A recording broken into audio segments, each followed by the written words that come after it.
भारतीय कलाओं में संगीत अपना एक विशेष स्थान रखता है। जिस प्रकार भारत की विभिन्न विधाएं अपनी उन्नति की चरम सीमा पर पहुंच चुकी है, उसी प्रकार भारतीय संगीत भी अपने उच्चतम स्थान पर पहुंच चुका है। अलग अलग देशों द्वारा अपने आविष्कारों को लेकर चकाचौंध दुनिया में लोगों को अंधप्राय बना दिया गया है। तो भारतीय संगीत की कला तो हमारी धरोहर है, जिसके कारण हमेशा हम सिर उठाकर संगीत को और बढ़ावा दे सकते हैं। हमारे पूर्वजों ने इस दिशा में बहुत अधिक श्रम किया है। दोस्तों नमस्कार, स्वागत है आपका एक बार और हमारे चैनल में। अगर आप संगीत में रुचि रखते हैं तो आज का यह वीडियो आपके लिए ही है। संगीत का हमारे जीवन में क्या महत्व है? पुराने और नए संगीत में क्या अंतर है? और भी कई सारी बातें हम आज के वीडियो में करने वाले हैं। तो बिना देर करते हुए आइए शुरू करते हैं। हमारे संगीतकारों ने संगीत को 6 राग, 30 रागिनियों और राग परिवार चक्र में ऐसी उत्तमता से गूंथा है कि उसमें कोई त्रुटि ही दिखाई नहीं पड़ती। ध्वनि को स्वरों में इस प्रकार विभाजित किया है कि उनसे अधिक किसी का भी कंठ स्वर उत्पन्न नहीं कर सकता। कितनी बड़ी बात है कि संगीत के कोमल से कोमल पहलुओं पर हमारे आचार्य ने विचार विमर्श किया है। गुप्त से गुप्त विषय का रहस्योद्घाटन कर इस कला को सौंदर्य की पराकाष्ठा पर पहुंचा दिया है। बहुत कुछ करने के बावजूद भी कई संगीतकार यह लिख कर गए कि संगीत के द्वारा ब्रह्मानंद में लीन होकर मनुष्य धर्म, अर्थ, काम और मोक्ष तक को प्राप्त हो सकता है।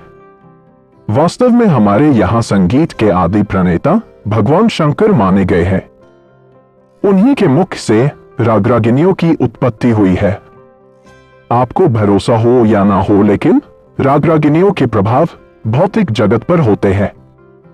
जैसे मेघ राग से जल वृष्टि होती है, दीपक राग से अग्नि का पैदा होना, श्री राग से सूखे हुए वृक्ष का हरा हो जाना, आज इन रागों के द्वारा होने वाले इन चमत्कारों का प्रमाण नहीं दिया जा सकता। फिर भी यह नहीं कहा जा सकता है कि इनमें यह गुण नहीं है। हम मनुष्य की सबसे बड़ी गलती यह है कि हमने इस विधा में परिश्रम करना छोड़ दिया है। इसलिए हमें हमारे आचार्यों की कही हुई बातें और ग्रंथों में लिखी बातें आज झूठी प्रतीत होती हैं। इसका प्रमाण तो भारतीय आदि युग में ही मिल सकता है, क्योंकि उस आदि युग में इस विधा ने बहुत उन्नति की और जो कुछ भी उन्नति हुई इस काल में हो चुकी। भरत मुनि ने इसे सींचा, नारद ने इसे कुसुमित कर इसके सौरभ को सार्वदेशिक बनाया, सरस्वती जी ने वीणा हाथ में लेकर इसके माधुर्य को आकाश पर्यंत पूरित किया और अपने नूपुर की झंकार से भूमंडल की 10 दिशाओं को निनादित कर दिया। योगीराज श्री कृष्ण ने अपनी बंसी क्या फूंकी, इस कला में जैसे जीवन ही फूंक दिया।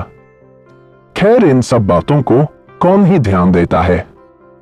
अगर हम बात करें मध्य युग की, तो मध्य युग में मीरा ने अपने तंबूरे और नूपुर से इसमें नवजीवन संचार किया।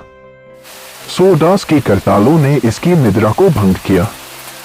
तुलसीदास के एक तारे ने इसमें अनिवर्चनीय रस बहाया। कबीर ने इसे कंठ से लगाया। हरिदास स्वामी ने इसकी हिलती हुई जड़ को पुष्ट किया। बैजू बावरा ने इसमें नवीनता उत्पन्न की और तानसेन ने मृत प्रायः संगीत को पुनः सज्जीवित कर इसका कायाकल्प किया। स्वामी रामदास और संत तुकाराम ने इसमें भक्ति का स्रोत बहाया। इस प्रकार मध्यकाल में भी संगीत खूब फला फूला।